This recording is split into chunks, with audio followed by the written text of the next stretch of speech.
Muhammadin TV. Pamoja tuelimishane.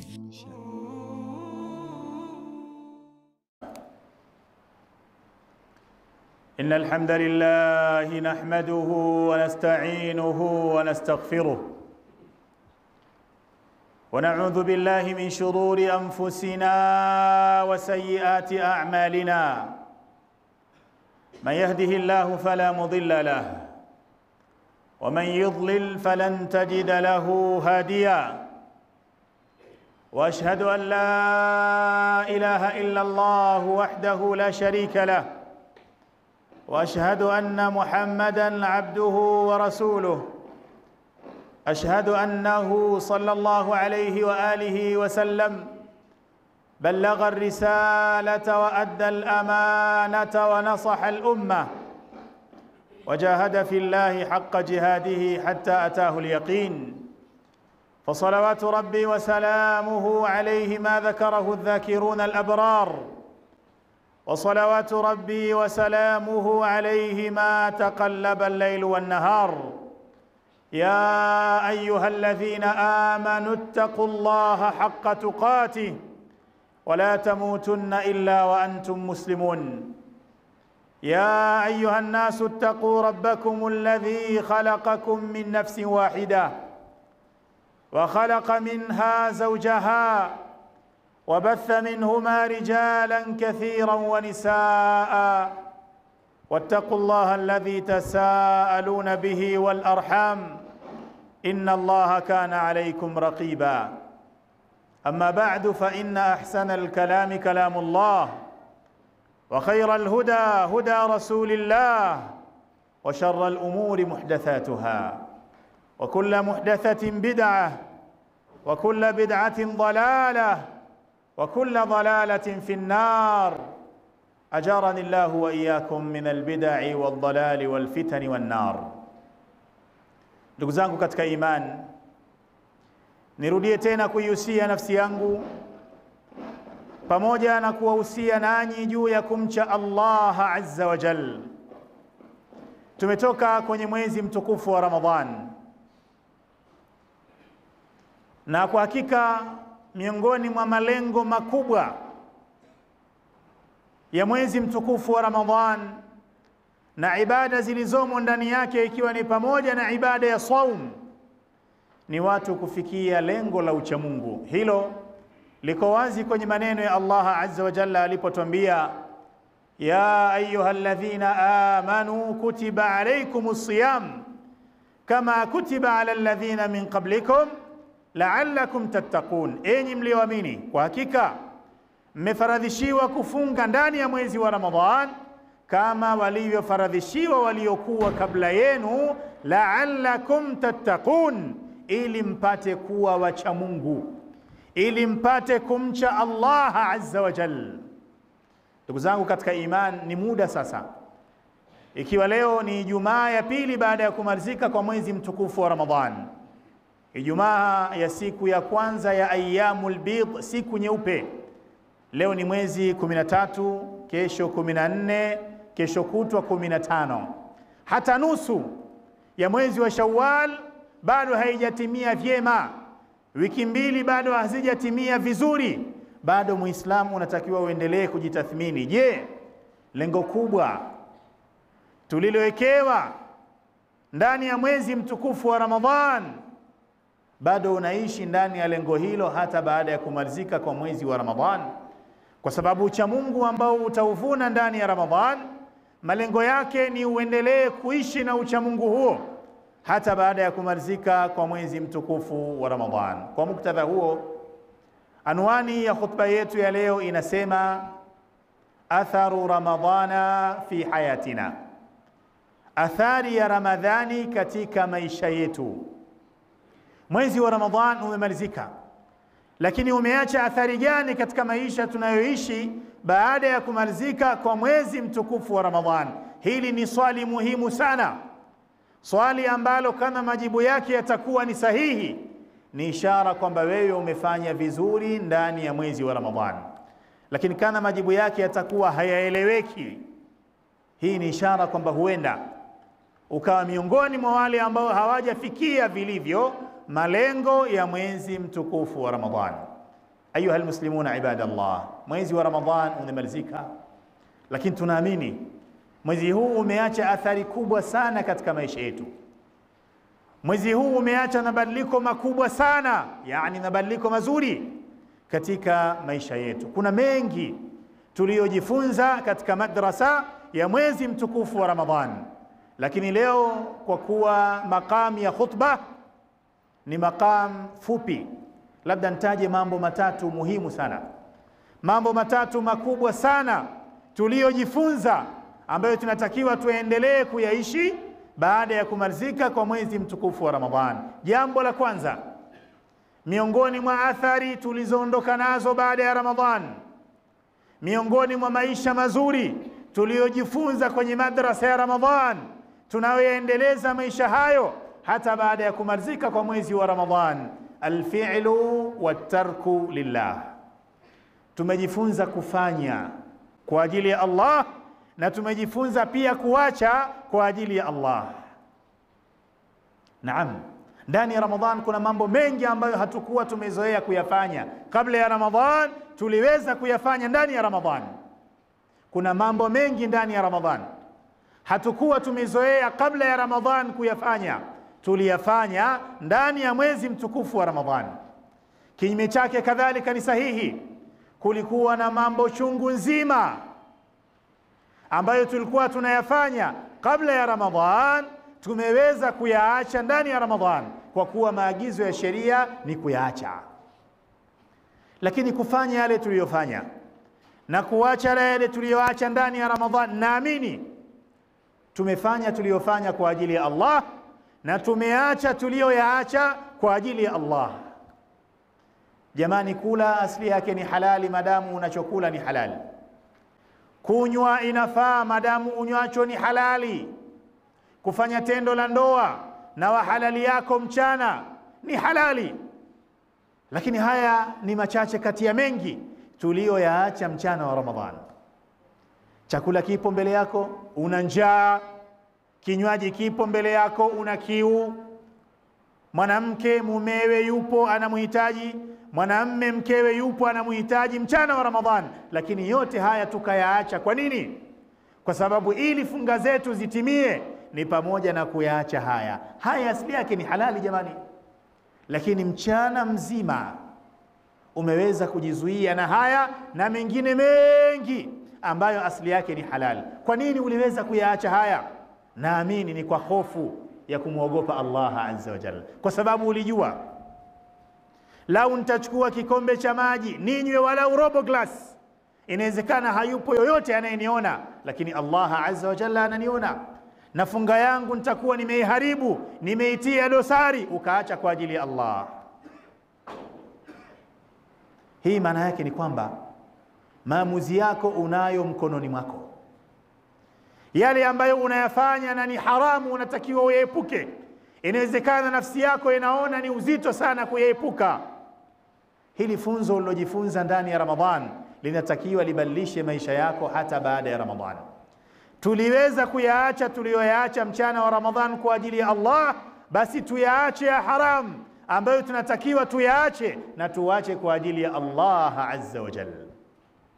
Ndani ya Ramadhan kuna vitu tulivifanya yamkini baadhi yetu haikuwa ni mazoea yetu na tulikuwa tunajikalifisha, lakini tulifanya kwa ajili ya Allah.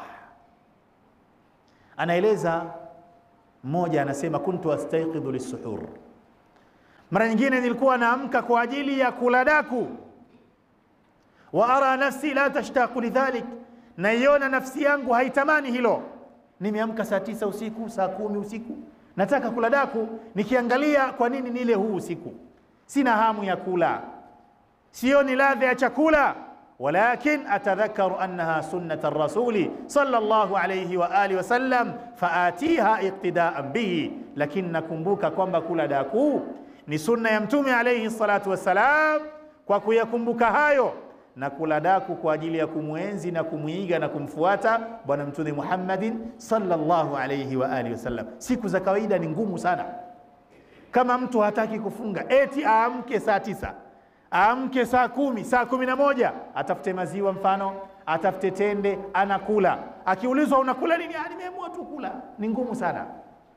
Lakini ndani ya mwezi wa Ramadhani, yamkini wengine tulikuwa tunapata uzito, hujazoea kula saa 10 ya usiku wala kunywa saa 10 ya usiku, lakini ulikuwa unaamka unafanya hivyo kwa kuwa ndio maagizo ya sheria na ndio mwongozo wa Bwana Mtume Muhammadin sallallahu alayhi wa alihi wasallam. Uliweza.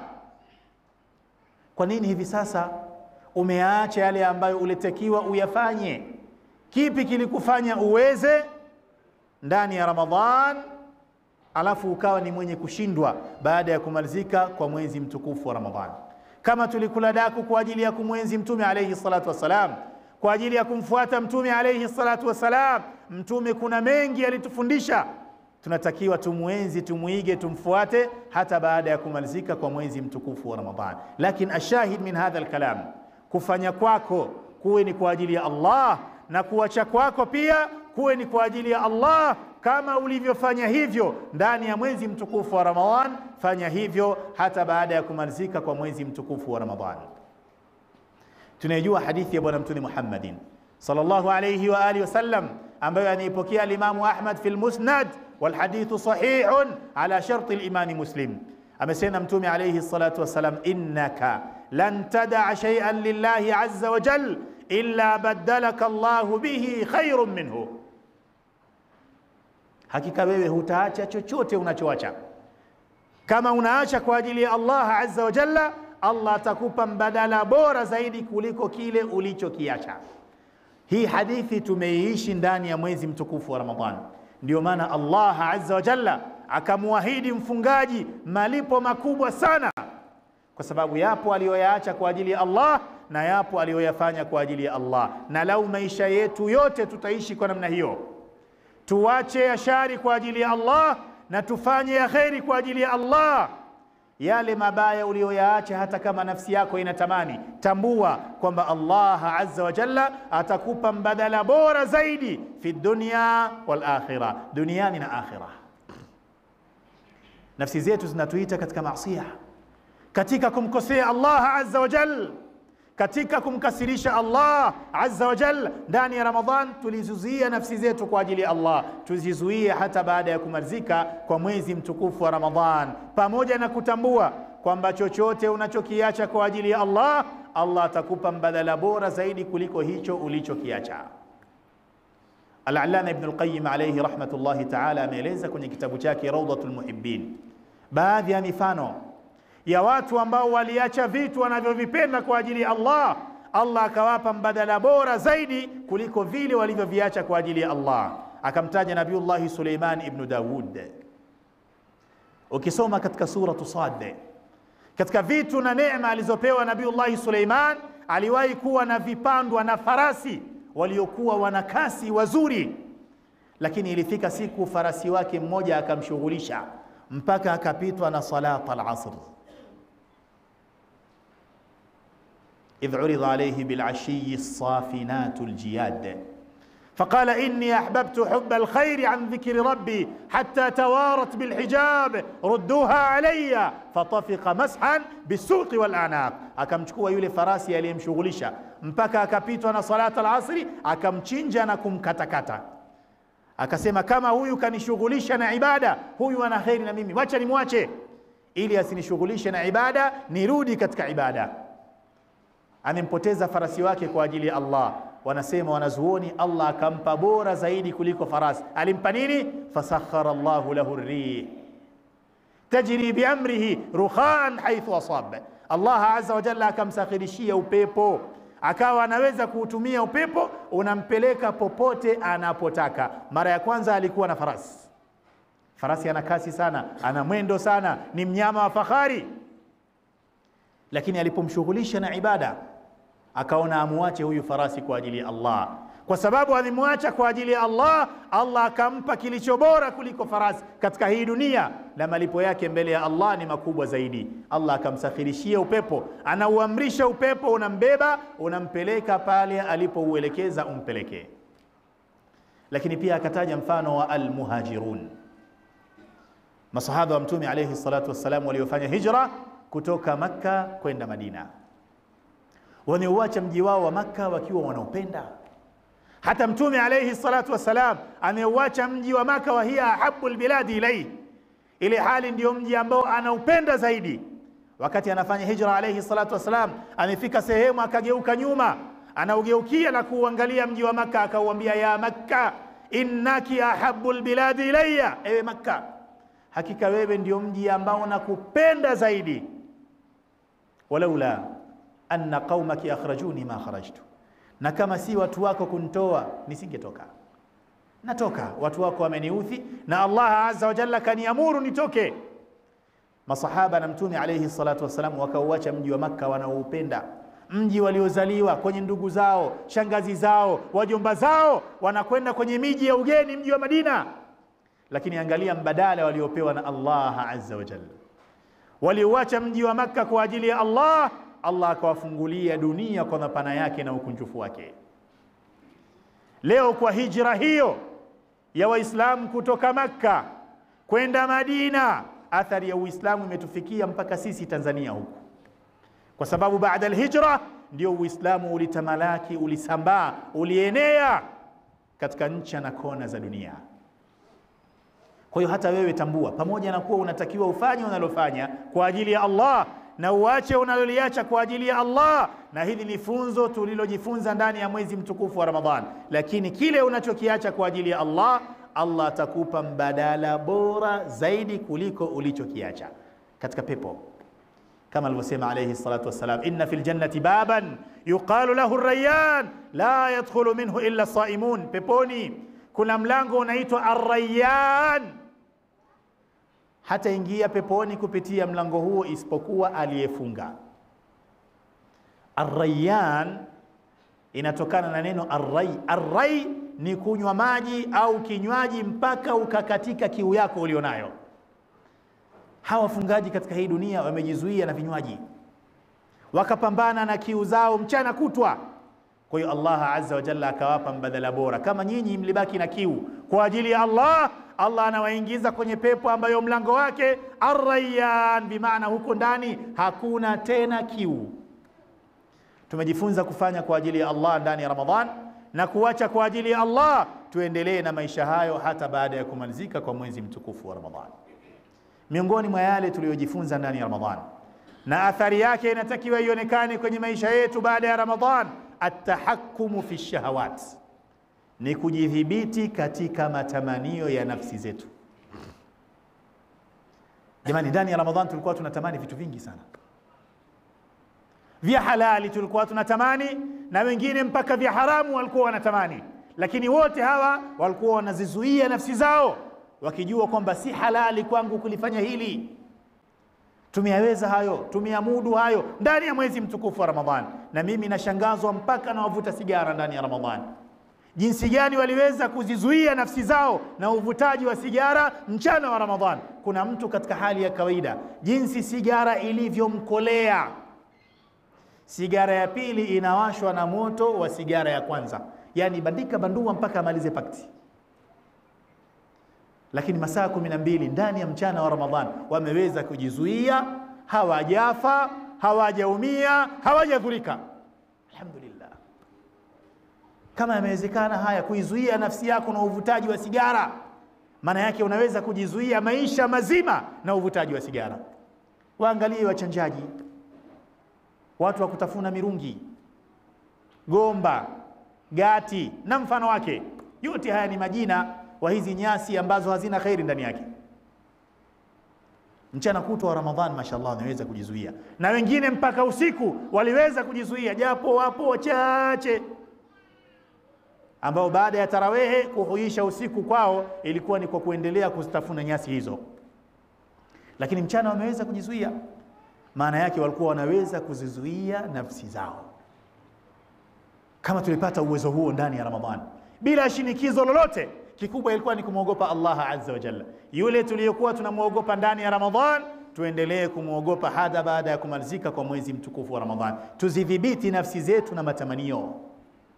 Hapa nazungumzia yale matamanio ya haram ya kumkosea Allah azza wa jalla. Tumejiweza ndani ya Ramadhan tukazuia nafsi zetu, hatukuingia kwenye matamanio, tuzizuie nafsi zetu hata baada ya kumalizika kwa mwezi mtukufu wa Ramadhan. Wa amma man khafa maqama rabbih wa naha an-nafsa 'anil hawa fa innal jannata hiya al-ma'wa.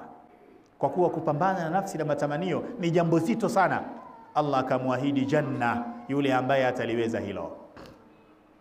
Wa amma man khafa maqama rabbih, na ama yule ambaye ataogopa kisimamo mbele ya Mola wake mlezi yaum al-hisabi wal jazaa, wa naha an-nafsa 'anil hawa, na akaikataza nafsi yake na matamanio, akaizuia nafsi yake na matamanio, huyo fa innal jannata hiya al-ma'wa, hakika pepo itakuwa ndiyo mashukio yake.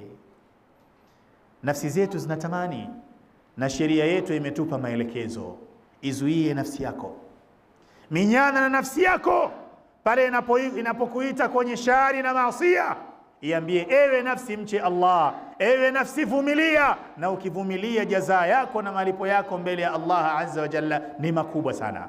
Lakini kwa kuwa hili jambo ni zito, tumewekewa utaratibu wa awali kabisa kama kinga na tahadhari, kuzizuia nafsi zetu zisifikie huko kwenye kuyaabudu matamanio. Katika yale ya kuzingatia yatakayokusaidia kupambana na nafsi yako isiingie kwenye matamanio ni mambo kadhaa, nitaje mawili matatu. Jambo la kwanza, ad-du'a, ni kumwomba Allah azza wa jalla akuepushe na utiifu wa matamanio ya nafsi yako. Ni jambo muhimu sana hili. Ukiangalia hata mitume wa Allah ambao Allah amewalinda na machafu na maasiya, bado walikuwa wanaendelea kumlilia Allah azza wa jalla awaepushe na matamanio ya nafsi. Nabiyullah Yusuf alayhi wa ala nabiyina afdalu salati wa atammi taslim, baada ya kugubikwa na kuzingirwa na mtihani wa wanawake. Mara ya kwanza mtihani ulikuwa ni mmoja tu, ni yule mwanamke aliyekuwa anaishi kwake, Imraatul Aziz almaruf Zulaikha. Lakini habari zilivyoenea mjini, Bi Zulaikha akakusanya kundi la wanawake waheshimiwa, wakaona uzuri wa Yusuf, wote wakawa wanamtaka na kumpenda Yusuf. Mtihani umekuwa mkubwa. Huyu aliyekuwa naye ndani ya nyumba anamtaka, na hao walioalikwa ili waone uzuri wa Yusuf nao pia wakampenda. Huu ulikuwa ni mtihani mkubwa sana kwa Nabiiullah Yusuf. Akamwomba Allah azza wa jalla, ewe Allah, niondoshee matamanio haya, niondoshee mtihani huo. Kama hutaniondoshea mimi dhaifu, siuwezi, wa illa tasrif anni kaidahunna asbu ilayhinna wa akum min aljahilin. Qala Allah fastajaba lahu rabbuhu fasarafa anhu kaidahun innahu huwa as-sami'ul alim. Mpaka ilifika wakati akasema, kwa maisha haya mtaani na fitna hizi za wanawake, kila mmoja anakutaka, rabbi sijnu wa habbu ilayya mimma yad'unani ilayhi, ewe Allah, bora mimi niwe mfungwa kuliko kuwa huru mtaani. Wa illa tasrif anni kaidahun, na usiponiondolea vitimbi vya hawa wanawake, asbu ilayhinna, nitaegemea kwao, wa akum min aljahilin, na nitakuwa katika wajinga wapumbavu. Fastajaba lahu rabbuhu fasarafa anhu kaidahun, Allah akamuitikia maombi yake, akamwepusha na vitimbi vya wanawake. Huyu ni mtume wa Allah, Nabiiullah Yusuf. Lakini pia jambo la pili litakalokusaidia kupambana na matamanio ya nafsi yako, yaepuke yale ambayo ni sababu ya kukuingiza kwenye matamanio, na sheria imetueleza mambo kadhaa tuyaepuke. Ukiangalia hikma na siri, mambo haya yanakupelekea kwenye maasiya. Mfano, tumekatazwa kukodoa macho yetu kuangalia vitu vya haramu. Kwa nini? Kwa sababu ukifanya hivyo inawezekana hiyo ikawa ni sababu ya kuingia kwenye hiyo haramu. Qul lilmu'minina yaghuddu min absarihim wa yahfadhu furujahum dhalika azka lahum, waambie waumini wa kiume, yaghuddu min absarihim, wainamishe macho yao wasiangalie haramu, wa yahfadhu furujahum, na walinde pia tupu zao. Macho tupu, vitu vile. Yaghuddu min absarihim, wainamishe macho yao, wa yahfadhu furujahum, na walinde tupu zao. Maana yake miongoni mwa sababu za kuingia kwenye zinaa ni kukodolea macho vya haramu. Mwanamke anamtazana mwanamume mpaka mwanamume anasikia kizunguzungu. Mwanamume anamtazana mwanamke ambaye si wa halali yake mpaka anapata kiu kwenye koo yake hapa. Kwa nini? Kwa kutazama mwanamke ambaye si halali yake. Kitakachotokea baada ya hapo inawezekana ikawa nikiingia kwenye uchafu wa zina. Kwa hiyo kwenye macho sheria ikatwambia inamisha macho yako. Lakini pia tumekatazwa musafahatun nisa, kuwasalimia kina mama kwa kuwapa mikono. Alikataa hili kwa vitendo kabisa Mtume alayhi salatu wasalam, akasema inni la usafihu nisa, mimi sisalimiani kwa mikono na wanawake. Wale wanawake baki kwako ambao unaweza kuwaoa, ni haramu kwako kuwasalimia kwa kuwashika mikono. Kwa nini? Kwa sababu hii inaweza kupelekea kwenye kuamsha matamanio. Lakini pia Mtume alayhi salatu wasalam akatukataza kukaa faragha na mwanamke baki au mwanamme baki. Kwa nini? Kwa sababu mtakapokuwa wawili, mwanamke na mwanamme, mwanamme na mwanamke ambao ni halali kuoana na hamjaoana, watatu wenu ni shaytan. La yakhluwanna rajulun bimra'a illa kana ash-shaytanu thalithahuma. Siku zote mwanamke anapokaa na mwanamme, watatu wao anakuwa ni shaytan. Epuka hizo faragha.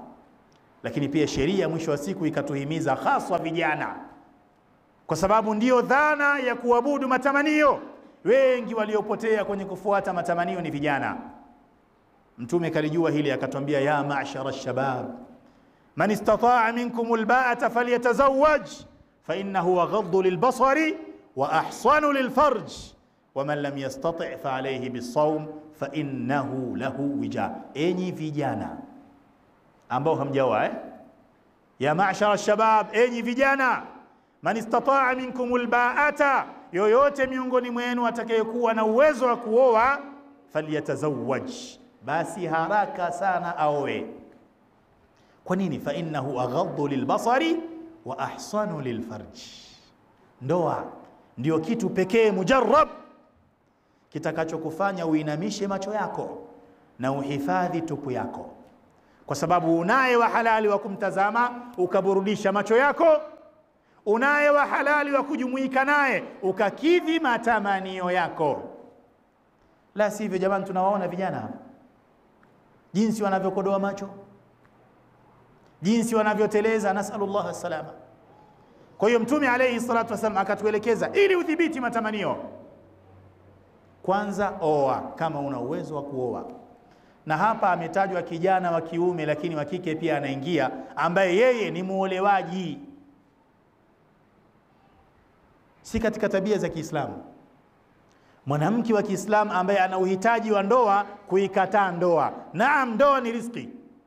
Inawezekana ukampata wa kukuoa, inawezekana usimpate, lakini kama Allah amekuletea wewe ukawa ni mwingi wa kuchagua, simtaki fulani mfupi, simtaki fulani mrefu sana, simtaki fulani mweupe sana, simtaki fulani albino, simtaki fulani ana hiki hana kile, utafika wakati hao uliowataraji waje wa kuowe watapotea.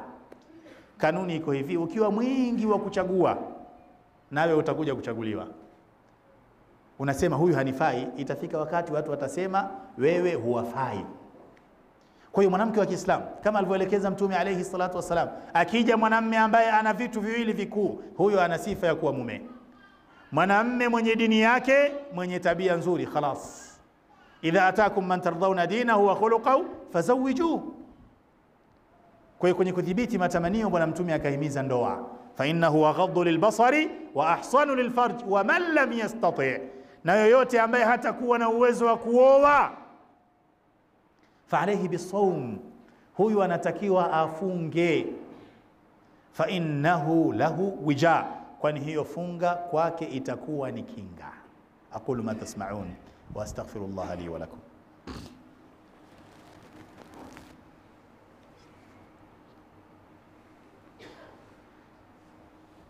الحمد لله حمد الحامدين والشكر لله شكر الشاكرين والصلاة والسلام على المبعوث رحمة للعالمين نبينا محمد بن عبد الله وعلى آله وصحبه أجمعين والتابعين لهم بإحسان إلى يوم الدين ثم أما بعد أيها المسلمون عباد الله. Niongeze jambo la tatu kwa mukhtasar katika yale ambayo yanaonyesha athari za mfungo kwenye maisha yetu baada ya kumalizika kwa mwezi mtukufu wa Ramadhan. Tumesema la kwanza, tufanye kwa ajili ya Allah na tuache kwa ajili ya Allah. Lakini la pili, tudhibiti matamanio ya nafsi zetu.